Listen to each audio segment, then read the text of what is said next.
Lideramos el camino de la opinión pública y buscamos que la cultura del debate alcance consensos y soluciones a los problemas de nuestro país.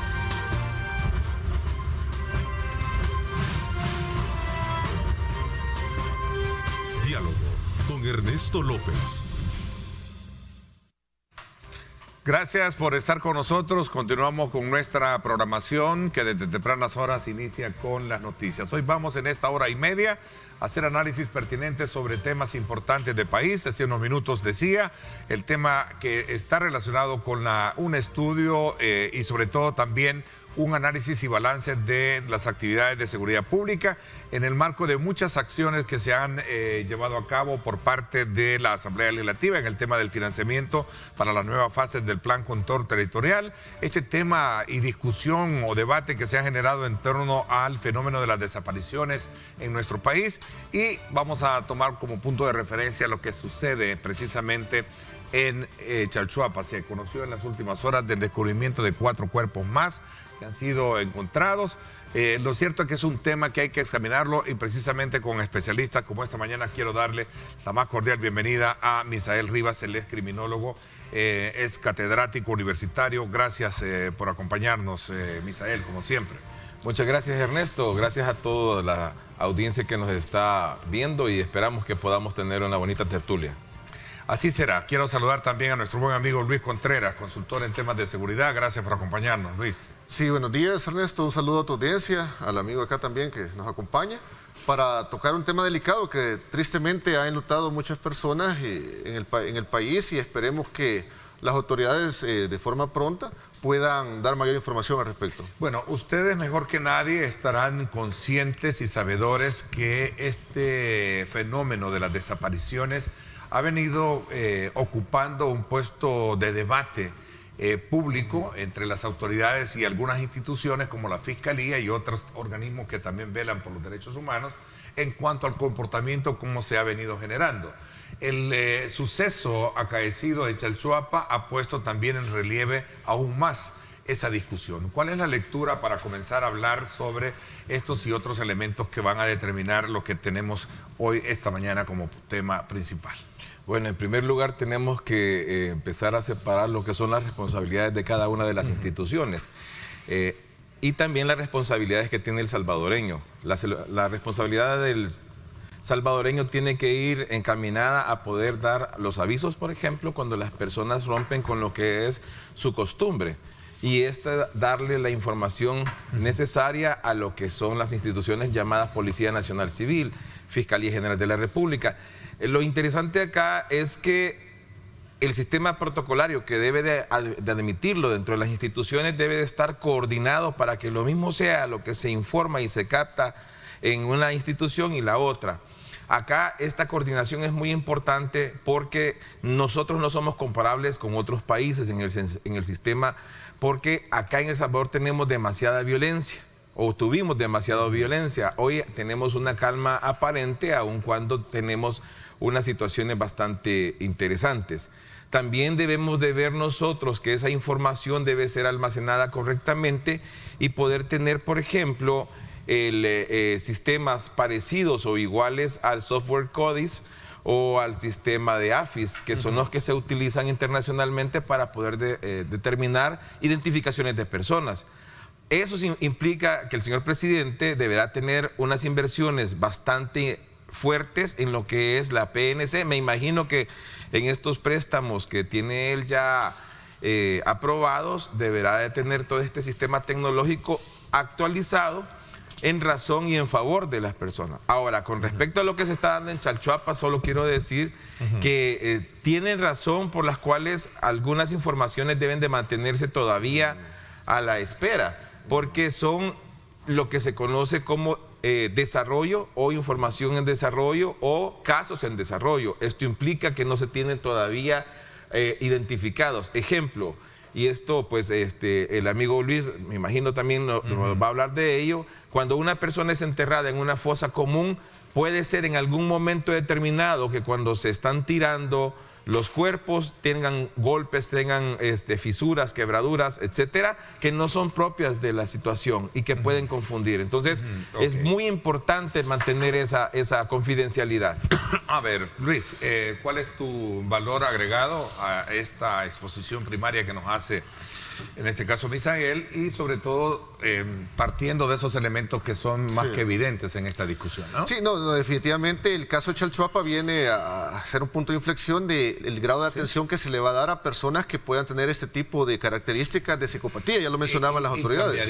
¿Cambiaría un poco esa discusión o tendría un impacto en clarificar más ese debate, esa discusión que en el pasado hemos traído? No, definitivamente, porque hay quienes piensan que el tema de las desapariciones tiene, incluso creo que hay un protocolo de sí, y fíjate que es bien curioso porque las desapariciones vienen sucediendo desde el siglo pasado, pero a partir del 2011, a través de una unidad especializada de la policía, comienzan a recabar información de las desapariciones de forma más seria, pues es decir, que en gobiernos anteriores no les había interesado este flagelo, incluso a tal grado que el FMLN en su momento no le dio la atención necesaria y le llamaba movilidad humana, tanto al desplazamiento forzado como a las desapariciones. Y incluso el gobierno actual recibió con una estadística de 11 denuncias diarias de desaparecidos, cuando tomó posesión el presidente Bukele, ha logrado disminuir a 4.9, 4.5 y así ha venido disminuyendo la denuncia en cuanto a desaparecidos.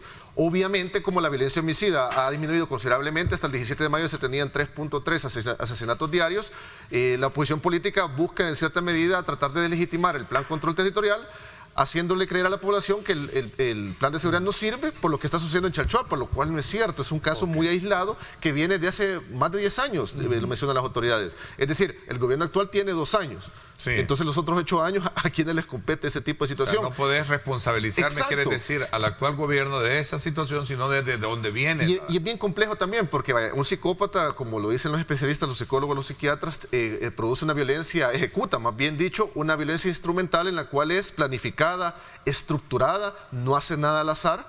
Hay una planificación de por medio y como hemos podido ver inclusive en las declaraciones de las autoridades, que ha tenido también gente que le ha estado ayudando, no lo ha hecho solo. Y es lamentable obviamente lo que está sucediendo, pues sin embargo no es algo que en nuestro país sea algo recurrente, este tipo de conductas. Obviamente sí hay que estudiarlas, por ejemplo en centros penales, en este gobierno hemos visto una gran diferencia, lo hemos mencionado otras veces en tu programa, como en gobiernos pasados solamente se le daba preponderancia a la persecución del delito. La parte de la judicialización, la reinserción y control de centros penales no existía, a tal grado que el PNUD en el 2012 mencionó de que las políticas de mano dura en El Salvador, el Plan Azul y el Plan Escoba en Guatemala y Honduras habían sido un fracaso porque los centros penales habían perdido el control totalmente de las autoridades, convirtiéndose en centros logísticos de los cabecillas de pandillas. ¿Qué hemos visto ahora? La separación, la mezcla en cuanto a una pandilla con la otra, cortar de raíz la comunicación de celulares, no permitir la entrada de celulares como pasaba antes. Antes era lamentable que hasta discotecas metían en los centros penales. ¿Y qué ha sucedido muchas veces? La oposición, ONGs y periódicos antagónicos al gobierno ponen el grito en el cielo porque han mezclado pandilleros, cuando sabemos que criminológicamente no hay algo que diga que tienen que estar separados. Es decir, se han hecho cuestiones que esto ha logrado un balance, un equilibrio real en la política de seguridad pública, pues, porque la idea del gobierno es evidente que inclusive con los proyectos Cubo, lograr un arquetipo, el establecimiento, la edificación de un arquetipo de seguridad ciudadana. Ok, a ver, Misael, en el mismo sentido de el énfasis de mi pregunta, esto de Chalchuapa segrega o agrega un valor diferente a la discusión y al debate que se tiene en esta materia, porque hoy están apareciendo estos cadáveres gracias a una denuncia de alguien que fue víctima y que, pero ¿y qué hubiese pasado si no se hubiese descubierto esa situación? Hubiese sido un cementerio clandestino más sumado a los 447 que llevamos descubiertos en lo que es la época de la paz de El Salvador. Nosotros tenemos más cementerios clandestinos descubiertos que sumados entre Chiapas hasta Panamá. Eso es alarmante porque, por ejemplo, Costa Rica, aún cuando es, Luis se acordará, es de las partes más tranquilas de toda el área, tiene 2 cementerios clandestinos. Y ahí podemos hacer cuentas y lamentablemente nosotros tenemos en esta época que estamos hablando de ¿qué? De 29 años, más de 400 clandestinos. Lo que sucede, quiero hacer énfasis para los amigos que nos están viendo, es que este cementerio de esta persona no tenemos que confundir que es, como dice Luis, en el momento que han venido y han resultado de 2 años. Ahí hay momificaciones de personas que tienen más de 7 años. Vimos nosotros una foto. A pesar de lo hermético que ha sido el caso, porque entiendo que han cerrado mucho la información. Sí, lo que pasa es que con solo ver la foto, por ejemplo, hay un señor campesino, porque se detecta que es un señor campesino por la fotografía, te puedo decir que era una persona aproximadamente entre los 35 y 45 años, y esta persona tiene por lo menos 7 años enterrado.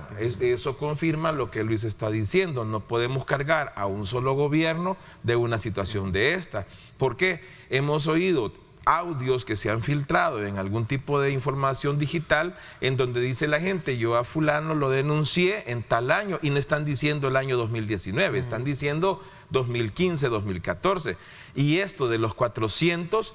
te puedo dar el dato que está este dato me lo entregó alguien de la Fiscalía en el año 2017 en un seminario. Claro, me dijo, mira, nunca vayas a dejar a decir mi nombre. ¿Por qué? Porque estaban desesperados que funcionara el protocolo, porque en 2011 dice Luis que tenían un formato de recuperar datos en la Policía Nacional Civil. Sin embargo, creo de que las autoridades que están en este momento están capturando mejor la situación para poderla proyectar operativamente. Pero vamos a tener lamentablemente los peros, porque esto fue nada más el iceberg, la punta del iceberg.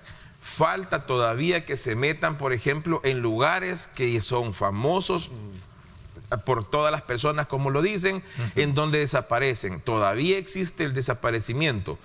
Luis maneja lo que es el desaparecidos, más o menos fueron 11.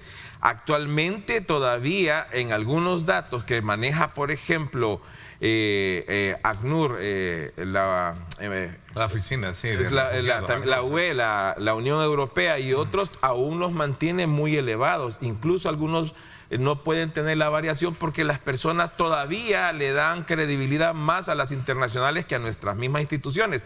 El caso es que las personas no están denunciando normal, y esto, lo que dice Luis, que eso, sí se los pido, es demasiado negativo que estemos viendo un punto focal como un punto que es replicado en casi todas las ciudades. En el país hay gente todavía que está diciendo, bueno, con lo que está pasando, con lo que leo, no quiero salir, dice. No, es que ese es el punto de inflexión, porque lamentablemente hay muchos periódicos que buscan tergiversar eso. Lo que hablabas tú de que se maneja con mucho hermetismo, es que es una situación sumamente delicada, porque la magnitud que puede causar en la población el hecho de propagar la fotografía de este tipo, o sea, es la salud mental es compleja. Publicadas en redes sociales, que me pareció y perdón el término, por el familiar o la persona, la víctima, una cuestión muy dantesca, o sea, y vamos también al valor del forense, también. El trabajo del forense. Es que ese es el punto, por eso es sumamente importante que la población haga una valoración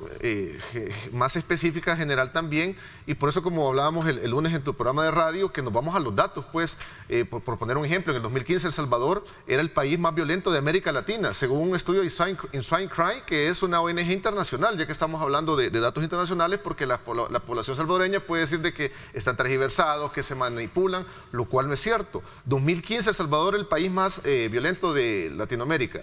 El segundo en el mundo. Exacto. Y el 2020, ¿qué sucede? Somos el 8º. Jamaica pasa al primer lugar. Es decir, se han tenido logros considerables. La violencia homicida, cuando se recibe en el gobierno actual, era aproximadamente 67 cada 100.000 habitantes. Ahora se cerró el 2020 con 19.7 asesinatos cada 100.000 habitantes. Es decir, una mejoría considerable e histórica. Pues, ¿por qué menciono estos datos que son alentadores? Para que la población en cierta medida no vaya a caer en esa psicosis mental, lo que tú mencionas, pues de que no voy a salir, que nos va a suceder. No deja de impresionar. Bueno, a cualquier padre de familia. Sí, definitivamente, ante todo es la prevención. Un hijo se desplace, yo creo que para nadie es un secreto saber. Fíjate que por eso es importante de nervios que queda en ellos. Exacto, anticiparnos a la amenaza, saber identificar sospechosos. Incluso debido a eso vamos a impartir un seminario virtual en este mes, porque las redes sociales son obviamente un gancho fuerte para poder canalizar y identificar víctimas. Esta persona lo hacía, o sea, ofertas de trabajo. Esa es la otra gran pregunta y el gran ingrediente de toda esta discusión. ¿cómo operaba? ¿Solo o con otra estructura? Es que ese es el elemento clave. Sí, ahí sí y lo hablamos contigo en radio, ¿te recuerdas? Sí. Aquí hay que hacer algo muy importante, vean. Las personas están siendo demasiado bombardeadas. Estaban diciendo que era asesino en serie o serial killer, que era un psicópata, que un maníaco. Entendamos que sí es psicópata. Hay una gran diferencia del por qué vamos a tener un asesino en serie y qué significa eso. El asesino en serie es una persona que trabaja sola y lo que quiere dejar es su marca del delito, retando a las autoridades a descubrirlo. Punto. Y esta persona no puede ser detectada por un sistema de investigación que manejan, por ejemplo, la Fiscalía, la PNC, la PGR, porque esos sistemas psicológicos de entrevista están determinados para identificar manías o ansiedades, pero no enfermedades psiquiátricas. Entonces no es correcto decir que la persona vino y que después se enfermó, porque hay unos que han dicho eso y lo han dicho en medios de comunicación. Exacto. Y eso no es correcto. Sino que debe de entenderse que eso no puede ser superado tan fácil. Desde ese punto, cuando él recibe ayuda, él es un sicario y es un psicópata, porque el asesino en serie disfruta siendo él el que lo hace y deja la firma para que éste sea identificado por esa firma. Y cuando él es descubierto al final y saben quién es, eso es como haber llegado hasta la contabilidad de tiempo y cuerpos que él ha entregado a la muerte. Eso hay que tener mucho cuidado, no hay que dejarnos ir por lo que está sucediendo. Ahora, sí es interesante y hay que tener mucho cuidado cuando nosotros le damos la importancia a este tipo de asesinos. Y lo ha visto nuestra población, lamentablemente, y es por eso que yo tocaba la parte tecnológica, porque resulta ser de que todavía la Fiscalía y la PNC no tienen la tecnología suficiente para empezar a prescindir de los testigos criteriados. Y por eso están abusando todavía de él, porque sí, también hay que decirlo que se está abusando. No es posible decir, este señor solo es responsable de tantos homicidios porque aún están exhumando, así es, están exhumando cadáveres y están sobre la escena. Entonces yo no puedo decir él solo es responsable de tantos. Y los demás que aparecieron hoy, 4, por ejemplo, ya confirmados. Entonces esa situación no es la que es más recomendable para nuestro país.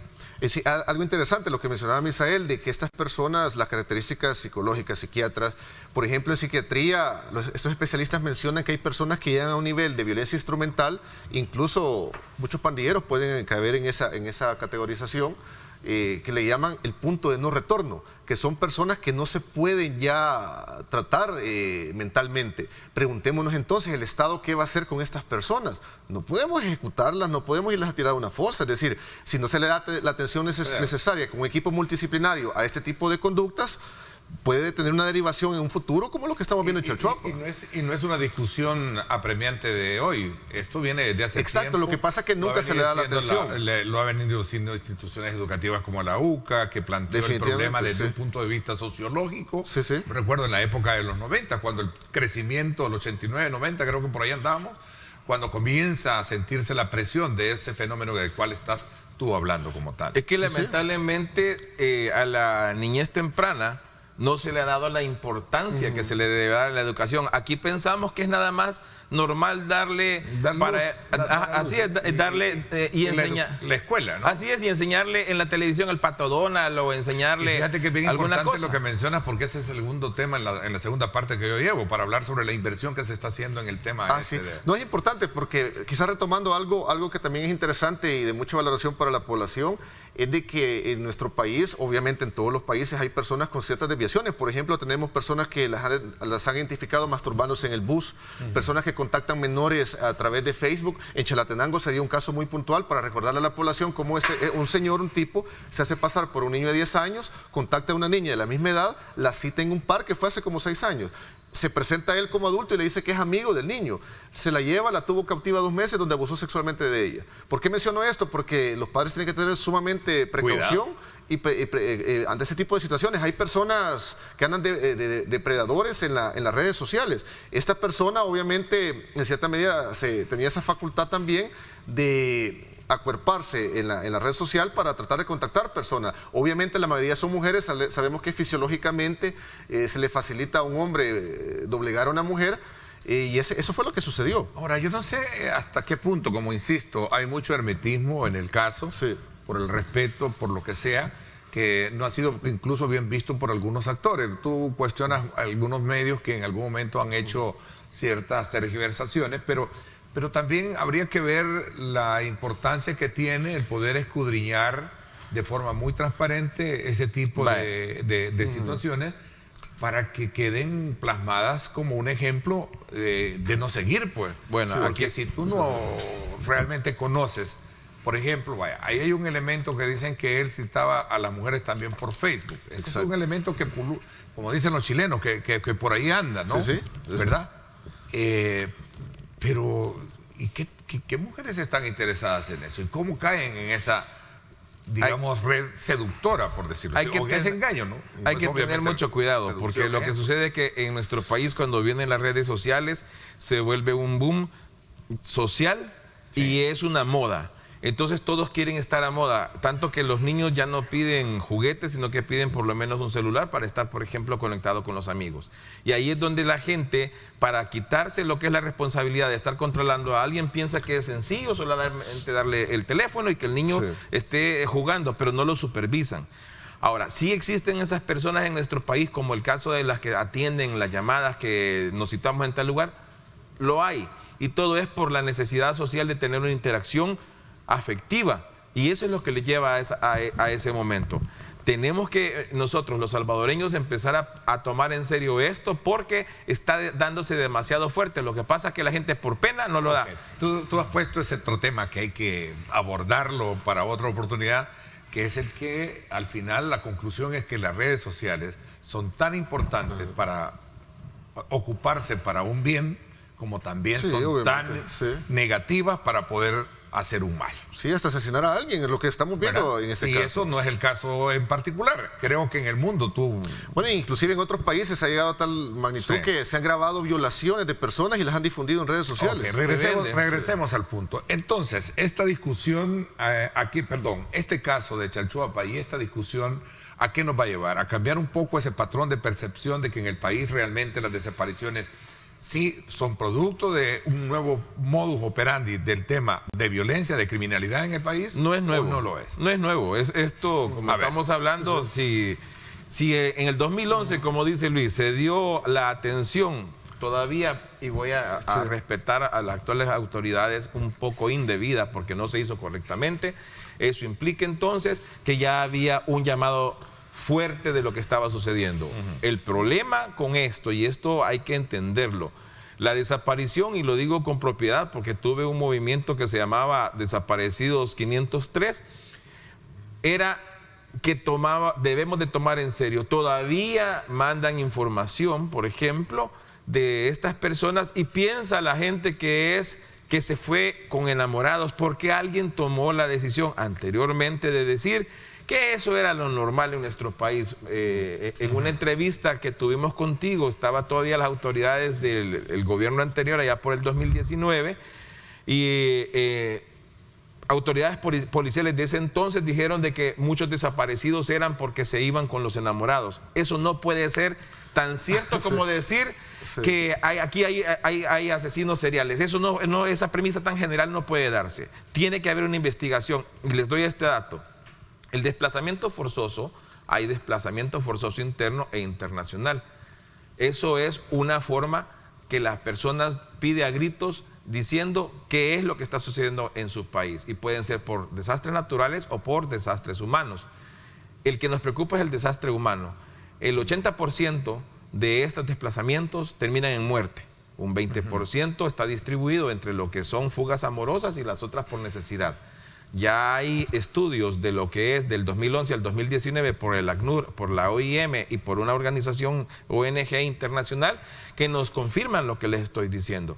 A tal grado que, por ejemplo, para poderle ayudar a las personas que van desplazadas por sistemas o por opresiones de su país, el presidente Biden, a través de su secretario de Estado, el señor Anthony Blinken, determinó en el 3 de mayo que iba a subir el techo de los refugiados que iba a recibir en Estados Unidos. Lo triste es que después del 3 de mayo, de las situaciones que se han manejado un poco sórdidas y un poco también, lamentablemente que hay una lucha que es nuestra, ¿verdad? Y que tenemos que proyectarla como tal aquí en el país y que no debe aprovecharse políticamente. El techo que es de El Salvador, dicen en los lobbies que se va a distribuir un poco más para Guatemala y Honduras. Déjenme decirle que el techo de los 5,000 que daban para el Triángulo Norte, nosotros siempre salíamos gananciosos con 2,500 y el resto distribuido entre Guatemala y Honduras. Pero ahora nos lo van a bajar y unos creen que lo pueden desaparecer. Sí, el detalle, sí, pero ya retomando eso, el punto es de que en su momento recordemos que el expresidente Donald Trump incluso hizo un reclamo fuerte al Triángulo Norte de que hacían toda esa ayuda que no se evidenciaba, no se materializaba en la no migración en las caravanas migrantes a Estados Unidos. Y en cierta medida, si El Salvador ha logrado esa diferenciación entre Honduras y Guatemala en una seguridad, una mejoría considerable, en cierta medida no va a ser tan necesario, porque en el pasado ese dinero no lo utilizaban para darle tratamiento a esto. Por eso es vital de que el plan control territorial, a medida que paulatinamente vaya pasando el tiempo y no pierda el ritmo, porque en el pasado ese fue el error.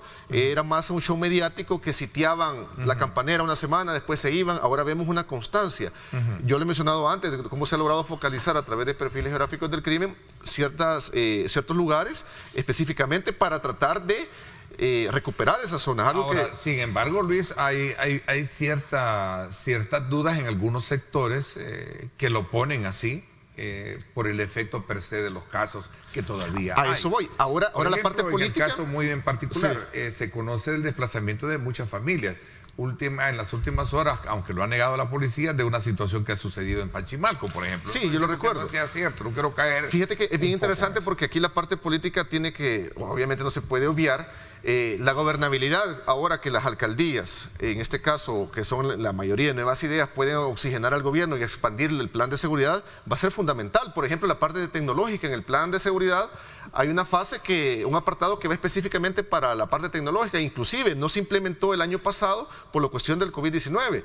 Un ejemplo de ello, los drones de seguridad, los cuales son una tecnología de primer nivel que tienen cámara infrarroja. Eso te permite un mayor control perimetral de la zona, exponiendo en menor medida a los policías de forma presencial, software en la cual te puede mandar la grabación en tiempo real. Es decir, la parte tecnológica se debe de explotar al máximo. Hemos visto el ejemplo de Escudo Tecla, que es de lo mejor que hay en El Salvador. Cómo estas ciudades, estos municipios de alto índice criminal pueden respaldarse con ese tipo de tecnología para facilitar la investigación y la captura de forma inmediata de las personas. En Santa Tecla lo hemos visto, inclusive en el Paseo del Carmen, en Merliot. Son minutos en el Cafetalón. Dejando de lado el tema político, pues, porque es que eso muchos creen que sea. El punto es que, bueno. Sí, porque la parte tecnológica no se puede ver. Por ejemplo, Londres, que es la ciudad del mundo con mayor cámaras de seguridad. Ahí no hay nada que no lo capten las cámaras. Es decir, y las autoridades están pendientes de eso. Pues eso es importante para evitar secuestros express, extorsiones. Va a ser un aliado determinante para las autoridades. A ver, ¿hay desplazamiento forzoso en nuestro país? Claro, sí hay, definitivamente. El desplazamiento forzoso es motivo para negarlo, ocultarlo o para disfrazarlo. Sí, no sé si disfrazarlo, pero de ocultarlo sí, porque lo que afecta directamente es la economía y lo que es la postura salvadoreña internacionalmente, porque una cosa es el plan que se desarrolla y la otra es la que se da realmente. Pero aquí hay que dar una situación. Yo no tengo nada en contra ni a favor, no soy político, pero hay que hablar las cosas como son. El señor presidente y sus autoridades máximas, ministros, se nutren de lo que se le informa, es decir, lo que se llama inteligencia. Y eso es lo que ellos pueden decir y pueden planificar para controlar. Tú no puedes venir a citarnos a nosotros y no decirnos de qué vamos a hablar porque haríamos una catástrofe de tu programa. Eso es lo mismo proyectado a otro lado. La gente quiere comer carne este día y tiene que planificar cómo la va a comprar. Si no se le da los insumos correctos al señor presidente, el triste resultado va a ser que no vamos a tener una realidad. Entonces, ese es un elemento bien importante que quiero también agregarlo, Misael. ¿Y todo esto es producto del tema de pandillas o es un producto general de delincuencia? No, aquí hay que entender una cosa. Siempre hay un ancla al igual los economistas me van a entender, y tú obviamente, bueno, los compañeros que estamos acá. El ancla de esto es como el ancla comercial. Lo que se explota, eso es lo que atrae. Aquí el grupo pandilleril es lo que explota y la forma que tiene que hacer ahora se está replicando con la población civil que están imitando a los grupos pandilleriles. Por ejemplo, en las universidades se está dando lo que es la extorsión de diferente manera. ¿Sí? Sí, y te lo digo con conocimiento de causa. Lamentablemente en la familia ya nos pasó con un miembro de nuestra familia que lo extorsionaron dentro de la universidad y hemos llevado la investigación a llegar y a hablar con las autoridades y las autoridades dicen, sí, nosotros queremos colaborar, pero el problema es cómo llegaron a investigar tantas cosas. Por ejemplo, dan detalles de dónde se sienta, en qué lugar está, etcétera, etcétera. Eso implica de que ya se está replicando en estudiantes que no tenían nada que ver más que tener necesidades de... Porque, por ejemplo, las cantidades de dinero que piden se nota que no son para grupos pandilleriles porque no son cantidades manejables por persona. Les piden una cantidad enorme a un estudiante y luego se lo rebajan de una sola vez en la transacción a 40, 50 dólares, cosa que no es lógico. Entonces tú detectas que eso es que están replicando el actuar pandilleril. Ok, te doy la palabra cuando regresemos, sí, Luis, definitivamente, porque me están pidiendo una pausa comercial. Gracias por estar con nosotros. En la segunda parte del programa vamos a hablar acerca de la votación y aprobación de los empréstitos y ratificación de préstamos del Banco Mundial y Banco Interamericano BID para la implementación y desarrollo de la inversión en primera infancia, que es un elemento importante que, por cierto, lo mencionaron ustedes, porque de alguna manera cuando se hace una evaluación de la sociedad que tenemos y hemos construido, nos hace pensar, bueno, ¿y qué es lo que hemos sembrado para tener estas realidades? Sí, ¿cierto? sí. Así Entonces es. creo que es Perfecto. importante valorarlo desde el punto de vista de esta decisión que ha hecho la Asamblea Legislativa y por supuesto de esta política nacional que ha implementado el gobierno para poder atender la primera infancia de una forma más, digamos, expedita, mucho más, digamos, estratégica, ¿verdad? Vamos a hablar de esto cuando regresemos, 7:01. Vámonos hasta el sector del Boulevard del Ejército. Así está el tráfico a esta hora de la mañana. Toma en consideración usted si piensa desplazarse por esta zona de la capital. Especialmente vemos un carril bastante abierto, despejado, hacia lo que es el sector de Soyapango, no así el ingreso hacia la capital.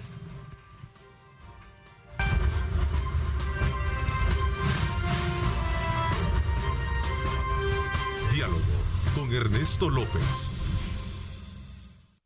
Estás viendo Diálogo con Ernesto López.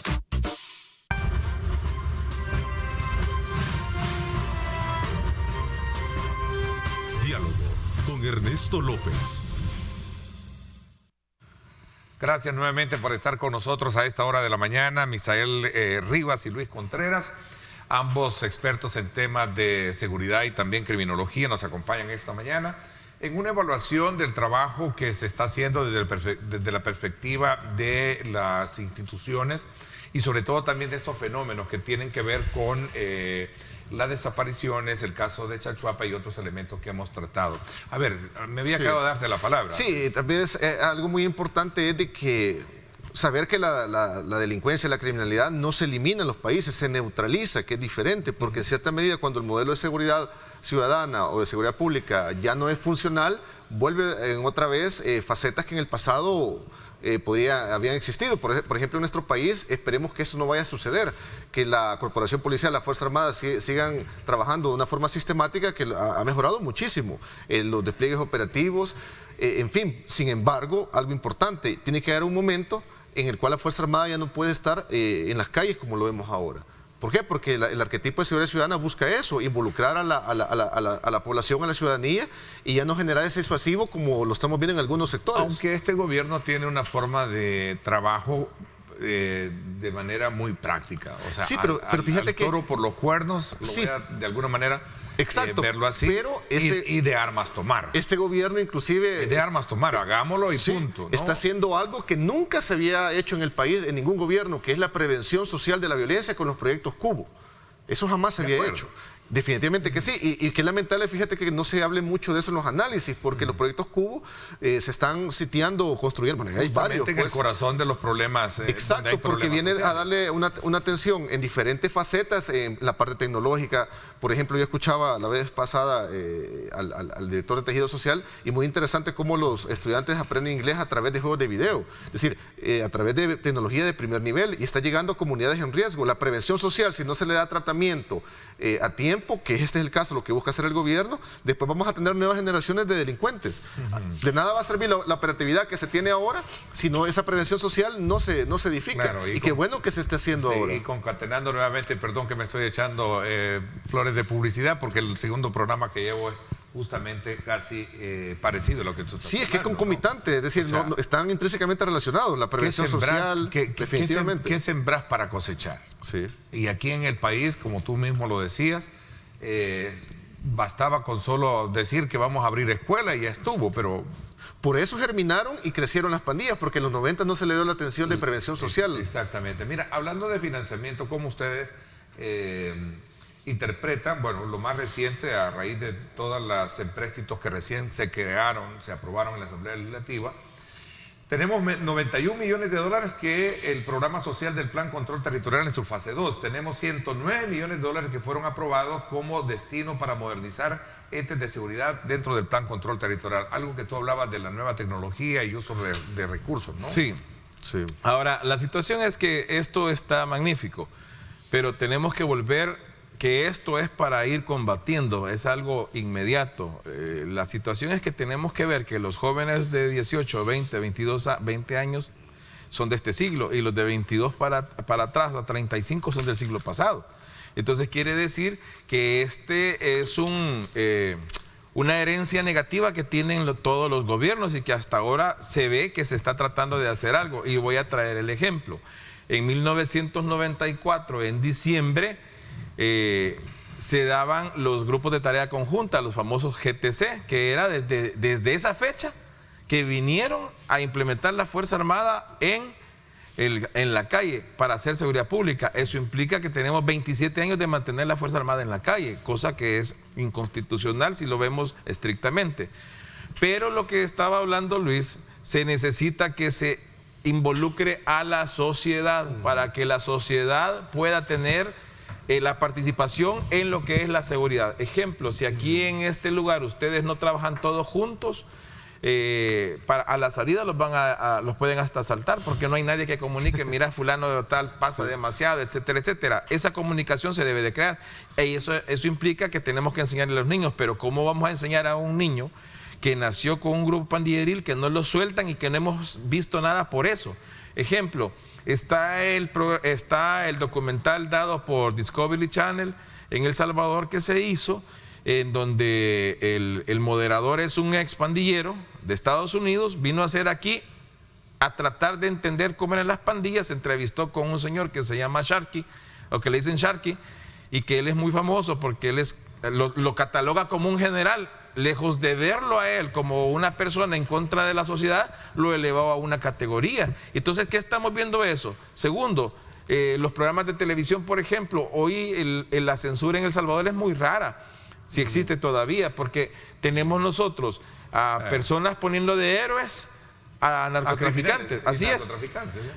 Pero eso es lo que creo. Ahora, es un elemento bien importante que tú estás también. Los juegos de video, no solamente las películas. Los juegos de video, porque en internet. Inclusive hay juegos de video que se trata de eso, que el jugador, el protagonista es un delincuente.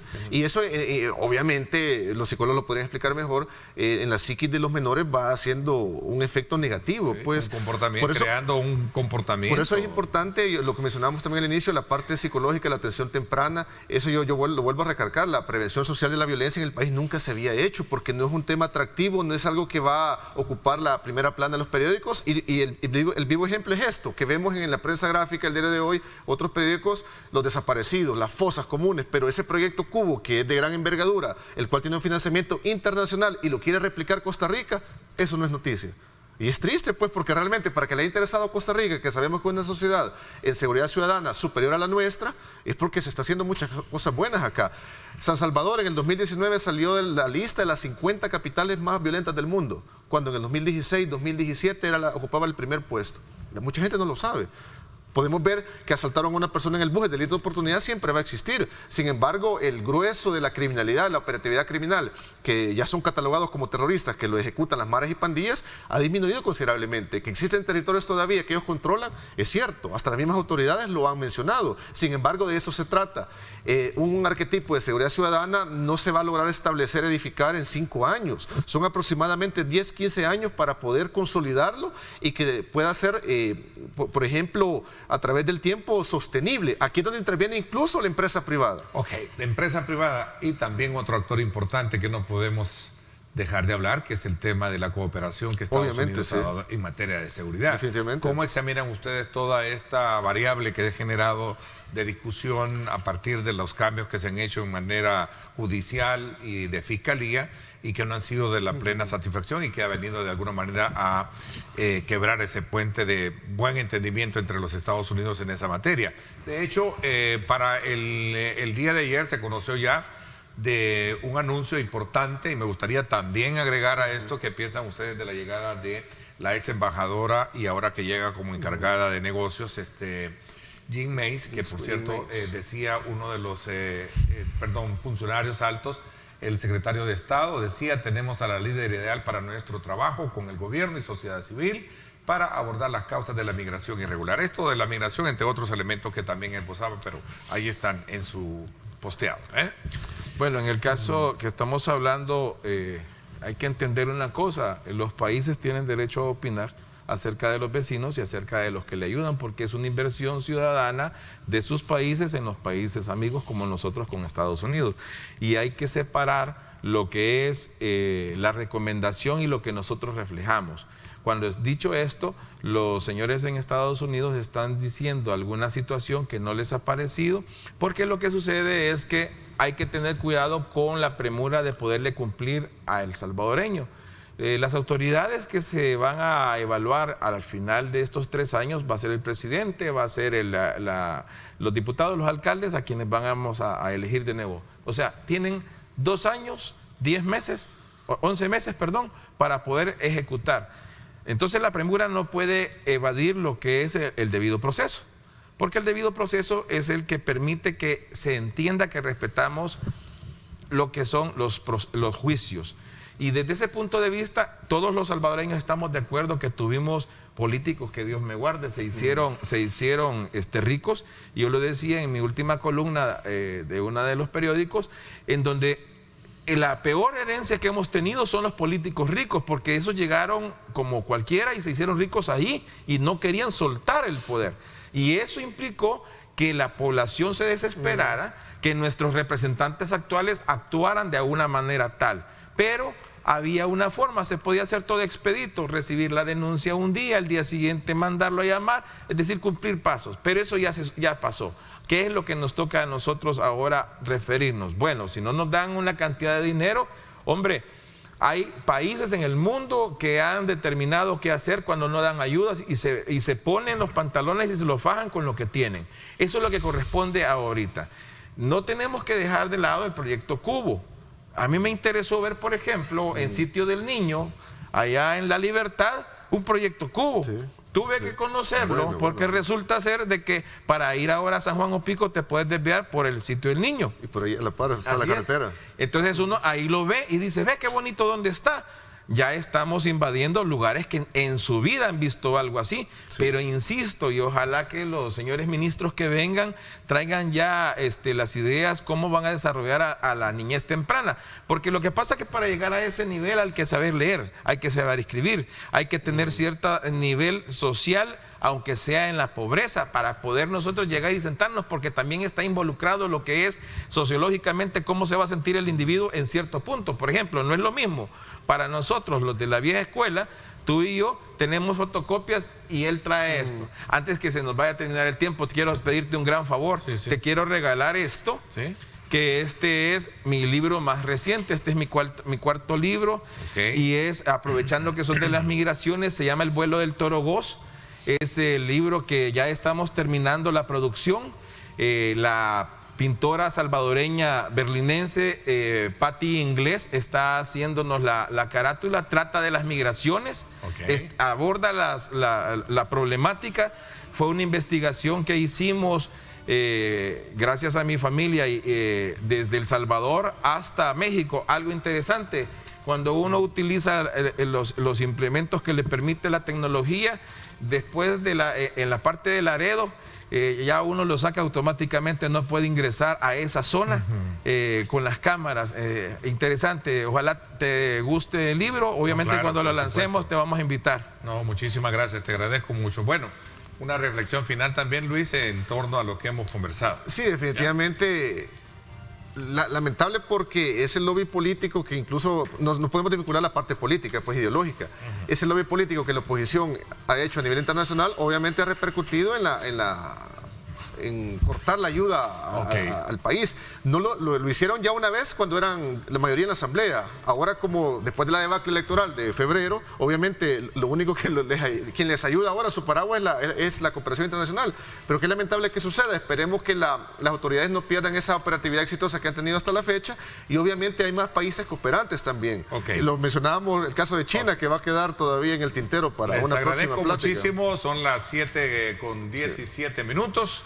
Gracias, Misael, gracias, Luis, te agradezco muchísimo, y vamos desde luego ahora a tocar ese elemento que ligeramente abordamos, ¿no? El tema de la inversión de una política pública a temprana edad, ¿no? Y eso lo vamos a hablar precisamente con la ministra de Educación y el ministro de Salud en el marco de los recién aprobados préstamos que buscan fortalecer esa política de gobierno para atender este sector. Así que muchas gracias, me voy a la pausa y regresamos con más. Muchas gracias.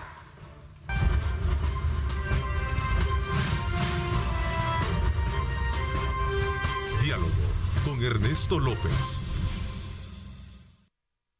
Estás viendo Diálogo con Ernesto López.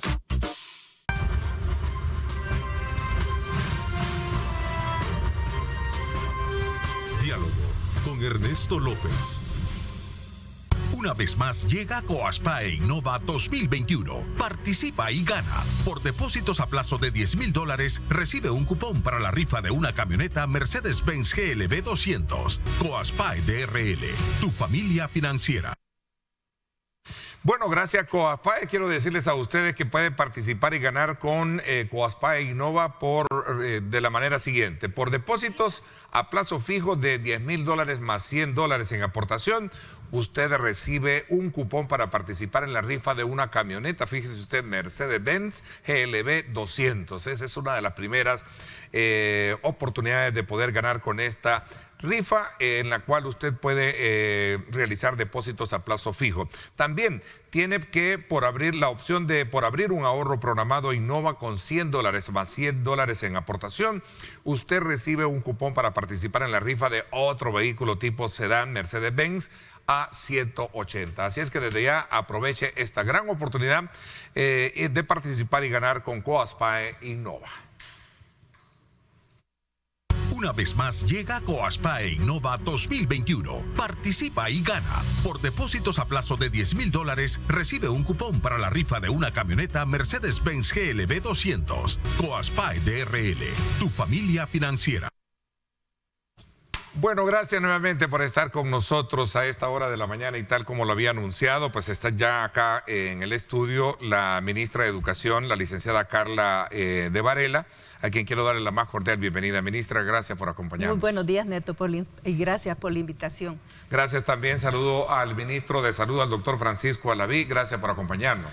Un placer por estar acá. Buenos días, Ernesto, buenos días, ministra, buenos días, población salvadoreña. Un placer poder comunicar toda esta información acerca de la política de Crecer Juntos. Así es, uno de los elementos importantes, y quizás para tener más claro el panorama de esta estrategia de política pública que lanza el gobierno, es que se está invirtiendo y garantizando el tema de la educación y salud de calidad a la primera infancia. Ministra. Es correcto. Quisiera referirme a algunos conceptos que se han vertido últimamente sobre el tema de los préstamos, diciendo que estamos endeudándonos, que estamos incurriendo en un gasto que no vamos a poder pagar. Yo quisiera aclarar que este ha sido el mismo argumento que ha mantenido en el subdesarrollo a este país y que ha permitido que la niñez y la adolescencia no haya sido hasta ahora una prioridad. Esto ha sido el motivo por el cual no hemos podido prevenir enfermedades, malformaciones, problemas que los niños tienen para poder aprender, violencia, desigualdad y pobreza. O sea, invertir en los primeros 8 años de vida es fundamental, es estratégico. Esta es un préstamo que abona a una política nacional. No es la política nacional, es un préstamo que va a contribuir que le va a dar un primer impulso, pero el gobierno del presidente Bukele está haciendo mucho más por esta política. Es algo que viene para quedarse, que permanece, que es de largo plazo y que sí se necesitaba un impulso bastante fuerte para darle la visibilidad. Y es un impulso integral. Por eso estamos aquí, el doctor Alavillo y yo, porque precisamente ahora no vamos a fraccionar más al niño. El niño no lo va a ver solamente salud y después educación y no nos vamos a dar cuenta qué problemas tuvo el niño durante el embarazo o durante sus primeros meses de vida y que impactan en su capacidad de aprender. Pero ahora sí. Es interesante hablar de una política nacional y no hablar de politiquería, si lo queremos ver un poco interpretativo desde el punto de vista que en el pasado el enfoque quizás ha sido de una forma en que no ha sido muy concreto como en esta oportunidad. A partir de la aprobación de estos financiamientos se ha hecho en estos primeros días de la Asamblea Legislativa, ministro. Sí, definitivamente hay que separar las cosas cuando se interpreta la palabra política, porque a veces suele haber dificultades por la implementación que se hizo anteriormente. La política de crecer juntos para que la población pueda dimensionarlo es una política que consiste en un modelo integral de atención en el cual se toma en cuenta el binomio materno-infantil, pero el binomio materno-infantil se toma en cuenta en todos los diferentes periodos de la vida para garantizar que esto se traduzca en un desarrollo y una integración a la sociedad pues con mucha mayor solidez. ¿Y en qué consiste esto? Primero necesitamos darle la garantía a los niños de que va a haber una equidad y esa equidad consiste no solo en el aspecto de acceso a la educación que algunos llegaríamos a pensar con esta política, sino que partiendo desde un inicio en la equidad al poder tener garantías en la salud.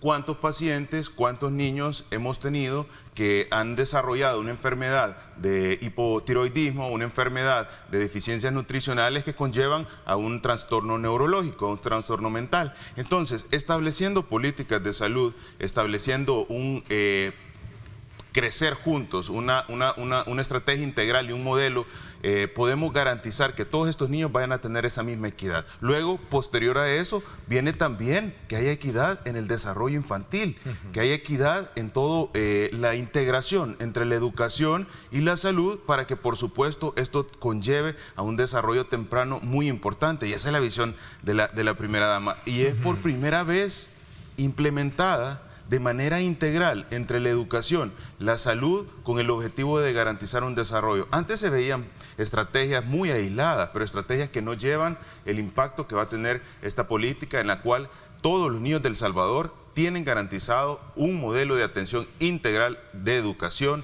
y desarrollo en salud que va a garantizar que tengamos salvadoreños en la edad adulta con una mayor posibilidad de desarrollo y por supuesto eso se llama desarrollo para el país. Y es que, ministra, este divorcio no ha sido fiel acompañante del desarrollo de una buena, digamos, de un buen ser humano, si lo queremos ver desde ese punto de vista, como se está enfocando con esta política, ¿no? Por supuesto, Neto, lo que pasa es que no nos damos cuenta que la exclusión comienza en la gestación, e incluso antes, en los niveles nutricionales de la madre, y bueno, el ministro de Salud lo puede explicar mejor, pero ahí comienza la exclusión social, y si nosotros no detectamos a tiempo eso, ya cuando el niño llega a la escuela y comienza a repetir el primero y el segundo grado hasta 3 veces, es muy tarde para poder atender ciertas deficiencias que vienen desde el vientre materno. Entonces, esta es una política básicamente anti-exclusión. Es una política equitativa que lo que busca es desarrollar las potencialidades del ser humano, en este caso de los niños, en sus años fundamentales, los años en que el niño aprende a relacionarse con los demás, que aprende a solucionar problemas, que entiende el mundo, que tiene la posibilidad de desarrollar las potencialidades con las que nace. Nuestros niños en El Salvador, de las familias más pobres, muchas veces, o sea, ellos siempre nacen con una potencialidad, pero lo que no tienen son oportunidades. Esta política lo que va a dar son esas oportunidades que todo ser humano tiene derecho a desarrollar sus potencialidades. Le contaba que el otro día, en otra entrevista, que tuve una reunión con las autoridades del Ministerio de Educación de Finlandia, y su principal política es la no exclusión. La prioridad a la primera infancia, los primeros años de vida, y la calidad de los maestros, la calidad de los docentes. En Finlandia, la formación docente es muy exigente. No es como aquí, que mucha gente cree que es fácil ser maestro, voy a estudiar para ser maestro, para ser docente, porque solo son 3 años. Y nosotros tenemos que trabajar eso con las universidades que nos están brindando la formación inicial de los maestros, porque eso no puede seguir siendo así. Claro. El criterio de la formación docente no puede seguir siendo comercial. Definitivamente, me encanta oír eso. El criterio de la formación docente tiene que ver con una política pública que tiene que ver con el bienestar de todos los salvadoreños.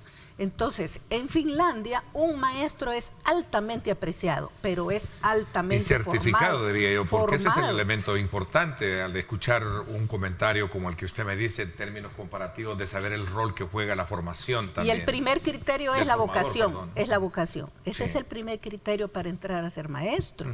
Porque nosotros, usted Neto, como padre de familia, usted tiene que exigir que sus hijos estén en buenas manos. En buenas manos.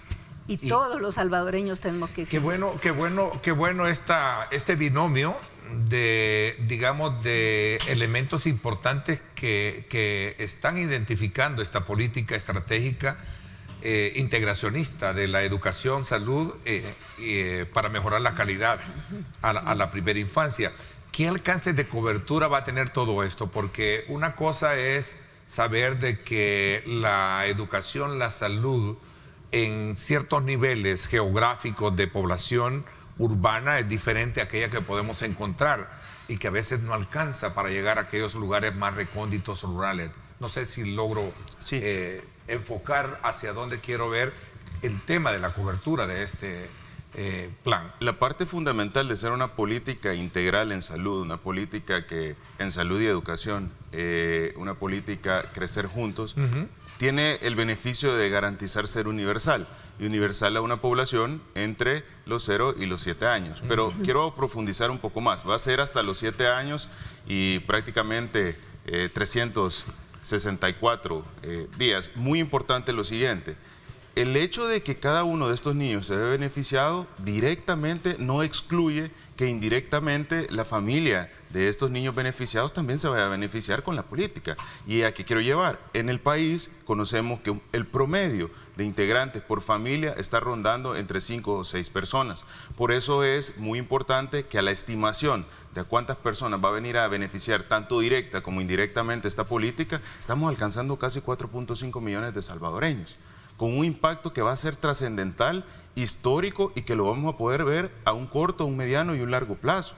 Y qué interesante es, como lo comentaba la ministra, cómo se integra toda la política del crecer juntos, porque definitivamente para poder garantizar una equidad en la educación, primero tenemos que garantizar que los niños tengan las condiciones equitativas en la salud. Si un niño tiene deficiencias nutricionales que se traducen en dificultades para el aprendizaje, retraso mental, síndrome de Down, dificultades en la formación de diferentes órganos, lo que va a generar es que este niño tenga mayor dificultad. Y es por eso que desde esta política incluye desde el estado preconcepcional, el darle la nutrición y los requerimientos necesarios a aquellas mujeres en edad fértil, para que eso se traduzca en que desde entrada, antes de la concepción, los niños que van a nacer tengan la igualdad para poder desempeñarse e integrarse en una sociedad. Al igual va a ser en el parto, al igual va a ser en los primeros meses de la vida, y es importante el avanzar en el que ese parto que se da con cariño, esa posibilidad que cuando llegue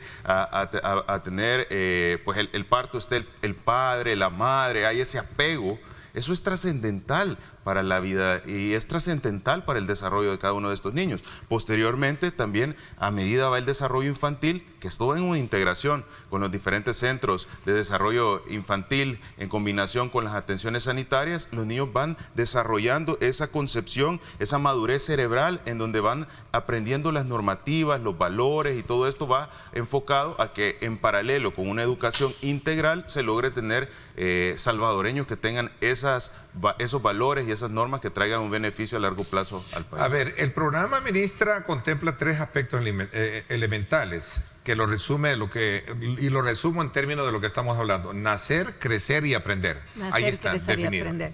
Nacer, crecer ¿Sí? y aprender. Sí, definitivamente. Pero volviendo a su pregunta, ¿cuántos van a ser los beneficiarios? Y ahí me quiero sentar en el préstamo, no tanto en la política. Recuerde que la política es algo más amplio, de más largo plazo. El préstamo es algo que le viene a dar un impulso al inicio a esta política. Se ha diseñado de tal manera el préstamo que, por ejemplo, donde vamos a trabajar aulas de primera infancia, no vamos a intervenir solamente en las aulas de primera infancia, vamos a intervenir todo el centro educativo, porque no podíamos hacer eso, ¿verdad? La formación que se le va a dar a los maestros que atienden en primera infancia, es una formación que va a impactar en el resto del centro educativo y que va a incluir a los directores. Entonces, en términos de estudiantes, ¿verdad? Ya pensemos que los niños ya salud los está controlando en términos de sus vacunas, pero ya están en el sistema educativo. Estamos hablando de que más de 1 millón de estudiantes van a ser beneficiados con esto, 25,000 docentes, 3,400 directores y más de 150 mentores y formadores. Nosotros tenemos especialistas en el Ministerio de Educación que se llama asistentes técnicos pedagógicos de primera infancia. Y esos asistentes técnicos van a recibir una especialización. Se va a crear con las universidades un diplomado, una especialización sobre primera infancia. O sea, esto es bastante amplio. A ver, me gustó mucho ver el papel y el rol del representante del Banco Mundial, digamos, en este nuevo esfuerzo por querer cambiar un poco ese déficit que por años el país ha tenido. Antes de conversar con ustedes en el programa, estábamos hablando con expertos en el tema de violencia y el tema de seguridad. Y de ello salió el hecho precisamente de hacer énfasis sobre evaluar qué estamos haciendo para poder crear una nueva generación a futuro. Y esto viene en consonancia de lo que estamos hablando. Exactamente. ¿No? De cómo estamos tratando la manera de formar esa nueva generación de hombres y mujeres a través de un programa como este. Es interesante conocer ese papel. Voy a hacer una pausa y le doy la palabra al ministro cuando regresemos. Son las 7:36. Gracias por sintonizarnos.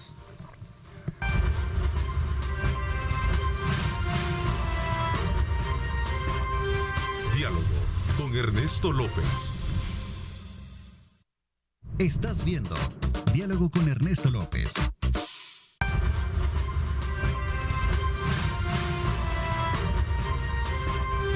Diálogo con Ernesto López. Bueno, gracias nuevamente por estar con nosotros a esta hora de la mañana en complemento precisamente del tema de cuál es la generación que el país requiere a futuro, sobre todo cuando se trata de medir los alcances de una política nacional que busque evaluarlo desde que la concepción del niño hasta su crecimiento y también su desarrollo. Ministro, me había quedado con darle la palabra bajo ese énfasis de la participación natural de otros organismos y de otros elementos de política que fortalecen esta política a partir de organismos como el Banco Mundial, lo decía anteriormente. Sí, muy importante el ver cómo el Banco Mundial está dando todo este apoyo porque tiene ese conocimiento, me imagino que por experiencias en otros países, ese conocimiento del alcance y del impacto que puede llegar a tener esta política en el desarrollo de un país. Y es bien importante e interesante mencionar cómo el niño a partir del tercero, cuarto y quinto año, comienza a tener un desarrollo en su madurez cerebral que le permite, dependiendo del entorno, ir fortaleciendo las creencias, los valores, las actitudes y por supuesto eso se traduce a largo plazo en una situación que pueda venir a disminuir esos índices de violencia o esas características que se han presentado por años. Quiero mencionar algo, a los 5 años en el desarrollo infantil nosotros conocemos que el niño por primera vez comienza a comprender que toma decisiones propias y que esas decisiones propias pueden ser de su elección. Entonces, definitivamente, si en todo un desarrollo infantil temprano el niño está viviendo un entorno que no es un entorno óptimo, un entorno que está rodeado de deficiencias, de inequidad, de dificultades al acceso tanto de la salud como la educación, y eso se traduce en un ejemplo, esos niños que nosotros observamos cuando vemos a la señora que está vendiendo en la calle fruta y que tienen al niño probablemente en una cajita de cartón abajo, o esos niños que se encuentran limpiando vidrios en los diferentes puntos de San Salvador. Eso no debería de existir, y esa inequidad que tienen los niños genera un entorno en ese momento tan importante de la madurez cerebral que se traduce en mayor o actitudes que van relacionadas a hechos en el futuro de violencia. Todo esto es una situación que incluye el crecer juntos, que va partiendo desde darle la posibilidad de tener la igualdad tanto en la salud para poder aprender, por supuesto, un entorno adecuado para poder desarrollar las actitudes y un aprendizaje en todos los diferentes centros que van desde los centros infantiles de desarrollo y muy importante en todo hasta los 7 años, lo cual consolida una estrategia fuerte.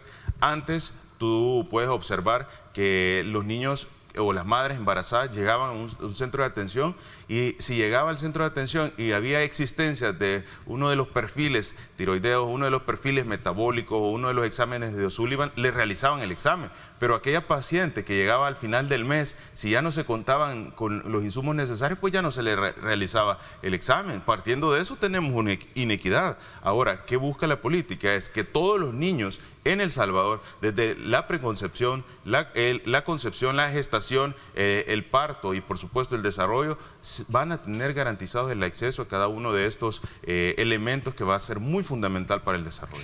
A ver, hay un elemento de discusión y que lo mencionaba la ministra al inicio en términos de aclarar de que este tipo de empréstitos, si bien es cierto, es recurrir a deuda, pero es una deuda que históricamente debe haberse hecho en el pasado, para no estar definitivamente bajo esa lógica de qué es lo que tenemos hoy en día, un vacío en el proceso de formación y crecimiento y desarrollo de los niños. ¿A qué quiero llegar con esto? Estos empréstitos recién aprobados, creo que son 250 millones para el plan, ¿no? Para cada uno. ¿Solo son la primera, digamos, la primera inversión, o es ya un plan que requiere de mayor? Porque aquí voy a concatenar el tema de la designación de presupuestos. Hay países, y un poco haciendo el comparativo con otras sociedades, hemos visto que ese modelo de política va acompañado por un crecimiento del PIB que se le asigna a cada quien en sus partidas de presupuesto. En materia de salud todavía nosotros seguimos siendo desiguales a las inversiones que se hacen en otras naciones. En el tema de educación también quisiéramos tener elevado todo el tema del porcentaje en comparativo del PIB. ¿Cómo se examina ese elemento que es importante para poder de alguna manera coronar lo que estamos hablando, ministra y ministro de Salud? Yo creo que estamos siendo coherentes en ese sentido, Neto, porque por lo menos el tema de educación está teniendo una prioridad que nunca lo había tenido. ¿Y cómo se sabe si realmente es prioritario? Porque durante décadas hemos escuchado la prioridad la educación es prioritaria, la educación es fundamental, de la educación depende todo, pero no ha habido una asignación presupuestaria que haga efectivo ese discurso. El año pasado nosotros tuvimos una asignación presupuestaria histórica del 5% del Producto Interno Bruto. Eso es ya coherente con lo que estamos hablando y va a seguir subiendo. Porque la educación y la salud desde el gobierno son de verdad temas prioritarios y no solamente desde el discurso. Entonces... Sí, ya hablar de 5% ya estamos yendo a la ruta que deberíamos de tener. Ya nos estamos acercando a Costa Rica, ¿Sí? por ejemplo. Bueno, ellos manejan el 7 o 8, creo, por ciento, 9, no sé si estoy equivocado. Estábamos en el 3. Sí, 3 puntos, sí, recuerdo. Ese es un elemento bien importante que hay que ponerle atención. Sí, ministro. Y otra parte importante es que debemos entender las situaciones que existen en el entorno del día a día de El Salvador. Definitivamente, si queremos buscar cambios importantes que se van a traducir en un mejor El Salvador, necesitamos empezar por los sitios tanto a corto, mediano y largo plazo. Estas políticas son un abordaje integral que va a dar resultados en los 3 entornos, corto, mediano y largo plazo, pero que la mayor acción la vamos a ver aquí a futuro. No, y entonces, es que las apuestas de otros países lo demuestran, ¿verdad? Quienes aportaron y hicieron mayor inversión en educación, en salud, son los países que están mejor, digamos, son muy competitivos hoy en día. Es correcto. Y quiero mostrar algo. Aquí ustedes pueden ver en la curva cómo se hace el retorno sobre la inversión de la inversión en esta política. Cuando nosotros tenemos una inversión en las primeras etapas de la vida, pues el retorno sobre la inversión, o sea que lo que se recupera de esta inversión que ahora el país está haciendo, pues va a ser mayor. A diferencia de que si se implementara ya en programas en los cuales se dan en la edad adulta, definitivamente es mucho más beneficioso para el país invertir en la primera infancia que invertir cuando existe ya un desarrollo y unas actitudes y una fortaleza ya establecida. Y ese dato es sumamente importante y quisiera ampliar con otra de las gráficas, y es esta. La mejor manera de invertir está en el primero en las primeras etapas de la vida, entre los 0 y 3 años. Esto nosotros podemos ver cómo la curva del desarrollo cerebral, invertir en esta primera etapa es mucho mejor que invertir en las diferentes estrategias o programas ya en la edad adulta. Eso se traduce en un beneficio para el país en el momento oportuno. Yo me detuve a leer esos datos importantes y por cada, bajo esa mirada y esa lógica de estrategia de inversión, por cada dólar que se haga, se retribuye a $17 a futuro. A futuro. ¿Cierto? Y eso, ahí hay un elemento político bien importante que la población tiene que saber y analizar. ¿Por qué en administraciones pasadas, hace 10, 15, 20 años, bueno, histórico, nunca se invirtió en la niñez de esta manera? Primero, porque no era prioridad, no era una prioridad en la agenda política. Y segundo, porque estas acciones que tienen su retorno en 5, 10, 15 años, no traían réditos políticos. No traían réditos políticos. Entonces, la gente dice, no, es que este gobierno invierte solamente en aquello que le da publicidad. Esto no da publicidad política. Esta es una inversión en la gente y es una inversión seria que tiene réditos a 15 y 20 años. Si realmente nosotros estuviésemos trabajando con los criterios de antes, esta política no sería realidad, porque no es una política que trae réditos políticos a corto plazo. Bueno, eran los enfoques de luchar para erradicar ese ciclo de pobreza bajo otra lógica y bajo otra mirada de inversiones, ¿verdad? Creo que ahora es una apuesta como la que estamos hablando esta mañana, es poner, y por eso yo traía el tema, ministro Alaví, del Banco Mundial, porque creo que el Banco Mundial financia muchos proyectos y creo que esa inversión las tienen bien ganada desde el punto de vista que se sabe que si se invierte $1 a la larga va a tener mayores réditos de ingreso, ¿no? Un país. Totalmente, y por eso lo vemos, y tú lo mencionabas, se logra alcanzar un monto mucho mayor a ese dólar invertido de 17. Sí. Yo creería que el impacto al final puede ser mucho mayor, y es algo interesante cómo ellos apoyan, y este financiamiento está a un precio inmejorable en la cantidad del interés que es asignado al 1.70, creo que era lo que mencionaba el ministro de Hacienda, pero lo más importante es el comprender que ellos tienen ya la experiencia y han evaluado el análisis de estas estrategias en otros países, y eso es, por supuesto, muy efectivo. Ok, y la pregunta con la que quiero ir cerrando este ciclo de conversación con ustedes es, ¿y todas estas argumentaciones no le fueron expuestas a aquellos que en algún momento han cuestionado de que esta inversión es endeudar más al país? Voy a dejar esa pregunta planteada sobre la mesa. Una pausa, 7:48, nos vamos a comerciales y regresamos en minutos.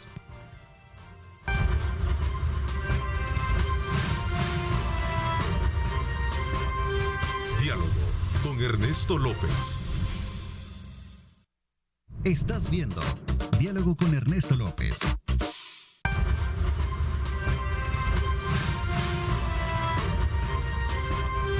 Diálogo con Ernesto López. Bueno, gracias nuevamente por estar con nosotros. Se nos reporta tráfico en el sector del Boulevard Constitución.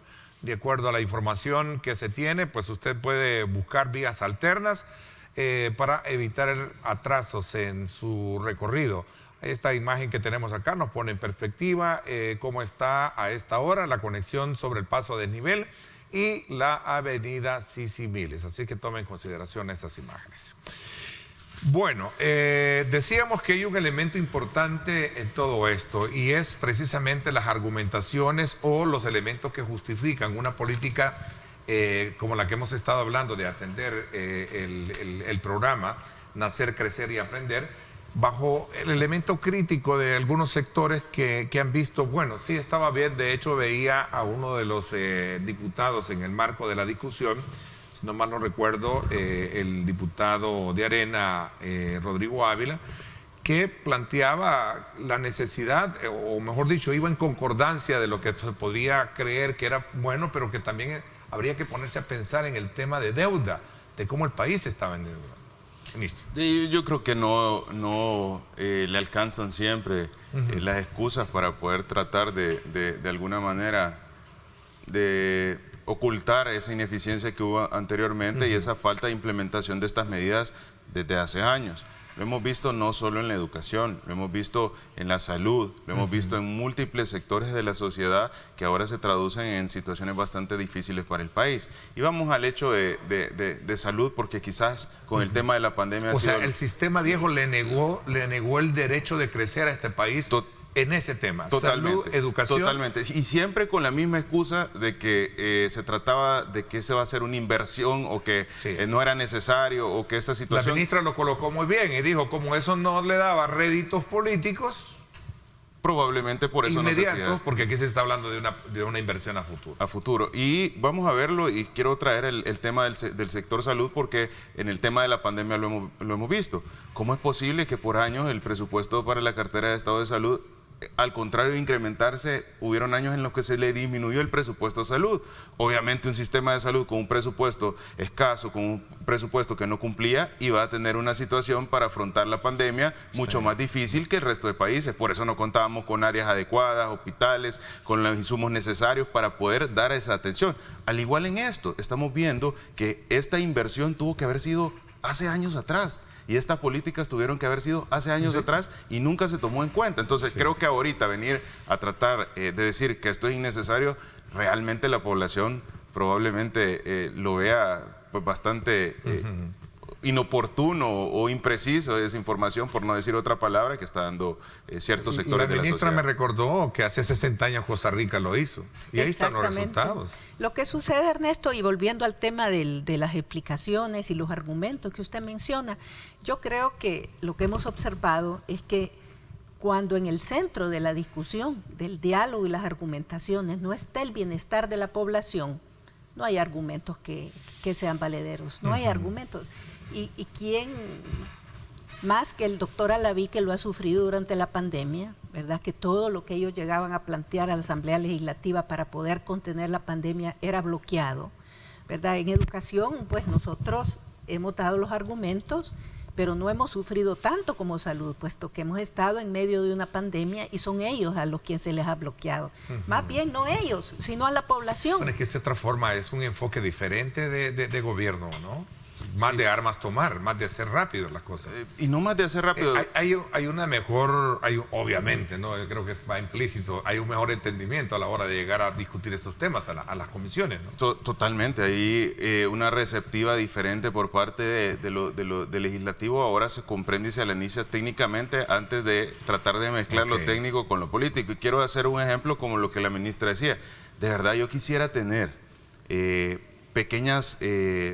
videos o grabaciones del momento en que nosotros llegamos a la Asamblea Legislativa a discutir el periodo de incubación del virus y ver cómo, aunque se explicaba que el periodo de incubación tenían que ser 15 días, estaban tratando de negociarlo a 7 días. Y yo le decía, es que eso no se puede negociar porque es algo que ya está implícito en la fisiopatología de la enfermedad. Entonces, esa dificultad de comprender y de dialogar se traduce en un claro bloqueo que al final afectaba directamente a la salud, y esto continúa expresándose en diferentes argumentaciones y fundamento en el tema de educación.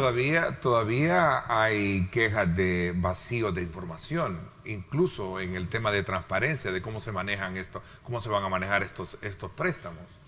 Yo creo que es siempre la desinformación la que se aprovecha de ciertos espacios y por supuesto también aprovechan ciertos personajes de la sociedad para generar esa porque es un tema que dificultad. tampoco lo puedo ignorar de preguntárselos a ustedes, es que ese es uno de los grandes también puntos críticos que hacen. Cada una de las decisiones que se toman están en el marco de la legalidad y en el marco de la transparencia. Ahora, si eso se aprovecha por ciertos sectores de la sociedad en generar desinformación... ¿Esta confidencialidad que se traduce. habla es correcta, es entendible? Totalmente, vamos, y te voy a explicar algo. Hace un ratito estaban mencionando de que una ley que se había creado era para verificar o para avalar todas las compras. Sí. Eso no es cierto. Sí, esta ley estaba diseñada, bueno, hasta se la dedicaron a usted, la ley a la vida. La ley a la vida. Esta ley está específicamente... ¿Cómo recibió esto, ministro? No, a mí hasta cierto punto me da un poquito de curiosidad el ver cómo son bastante creativos ciertos sectores de desinformación, pero lo importante es que aclararle a la población. Esto no es así. Esta ley en particular es específicamente para el tema de vacunas. Específicamente. En ningún momento incluye nada relacionado a las compras. Entonces, no permitamos que la desinformación venga a tapar o a generar un conflicto en la política, el crecer juntos, que es una política que va a traer un beneficio al país, que debió haberse implementado. Yo más bien diría la pregunta, ¿quiénes fueron los que bloquearon o quiénes fueron los que pusieron en riesgo la salud y la educación de los niños al no haber implementado esta estrategia hace años atrás? Y así lo dije en salud. ¿Quiénes fueron los que pusieron en riesgo la salud de la población al no contar con un sistema de salud que diera respaldo para una pandemia? ¿Quiénes fueron? ¿Quiénes tomaron las decisiones de dejar un sistema de salud y educación con las manos atadas y con la falta de herramientas para poder abordar temas como los que en este entorno de pandemia y en este entorno de situación educativa tiene el país ahora? Está dicho en sociedades que han experimentado un cambio en su política, como se está haciendo con este plan, de ver cómo ha sido eficaz para el crecimiento económico y mejorar esos indicadores del ciclo de la pobreza en países como este. No deberíamos de hablar de deuda pública, deberíamos de hablar de deuda social. O inversión social. No, es que lo que estamos enfrentando, tratando de paliar, es una deuda social de hace décadas. O sea, históricamente así es. Estamos en deuda Claro. con la población. Estamos en deuda con nuestros niños. Nos hemos comprometido adoptando una convención sobre los derechos del niño como ley de la República, creando una LEPINA, y no lo podemos dejar en el discurso. Tenemos que aplicar el interés superior del niño en todas las políticas públicas, y ahora lo estamos haciendo con salud y educación. Les agradezco que me hayan dado tiempo para hablar sobre este tema que creo, sin temor a equivocarme, debe de ser una de las grandes apuestas en las cuales deben de participar todos los actores. Usted hablaba desde el maestro, desde el padre de familia, desde los colegios, todos tienen que estar, y no por no decir el tema de salud. No puedo dejarlos ir sin preguntarles cuándo van a abrir las escuelas por completo, cuándo van a abrir los colegios. Los niños están estresados. Las escuelas están abiertas. Yo soy la voz de los niños, ¿Cuándo? Pues bueno, prácticamente las escuelas ya están en su funcionamiento, cumpliendo todas las normativas, semipresencial, multimodal y cumpliendo todos los protocolos de bioseguridad. Eventualmente nosotros estamos observando una evolución en la pandemia bastante favorable, y eso quiere decir que en la medida va pasando el tiempo la primicia, y esta tendencia mañana, continúa, ministra, probablemente se pueda la primicia. Yo soy obediente, lo que me dice el doctor El ministro, él es el que tiene la última palabra. Gracias, ministro, por haberme acompañado. Como siempre, un gusto, y siempre felicitarlo por ese trabajo. Gracias y felicidades a todos. Gracias también a usted, ministra. Y bueno, la vacunación efectiva, ¿no? Fue rapidito, no me tardé ni 10 ni 15 minutos, ¿no? Rápido. En las dos. Qué alegría. Gracias, y así estamos. Bueno, por mi parte, esto es todo por hoy. Pásenla bien y como siempre recuerden lo más importante, amar a Dios sobre todas las cosas. Lideramos el camino de la opinión pública. y buscamos que la cultura del debate alcance consensos y soluciones a los problemas de nuestro país.